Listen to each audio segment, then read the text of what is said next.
Paano baguhin ang oras sa panel gauge ni Honda Click version 3? Dali lang. So hold mo lang ng 4 seconds yung select at saka yung set ng sabay. Then after 4 seconds, magbiblink yung time niya. So pag nakita mo na nagbiblink na yung time, pindutin mo yung select, then pwede mo nang baguhin yung oras niya. Umiikot lang pala yung oras niya sa 12 hours. So, hindi siya 24 hours. Kaya after ng 12, babalik ulit siya sa 1.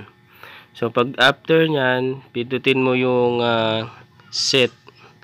Tapos, lilipat naman siya sa seconds. Ganon din ulit yung gagawin mo. So, lipat mo lang ulit siya. Pwede mo siyang i-hold para mabilis. Ayan. Skip na natin yung video kasi medyo matagal. And then, pagka, ayan, bumalik na siya sa tamang oras, ipindutin mo lang yung set hanggang sa mawala, bumalik siya sa dati.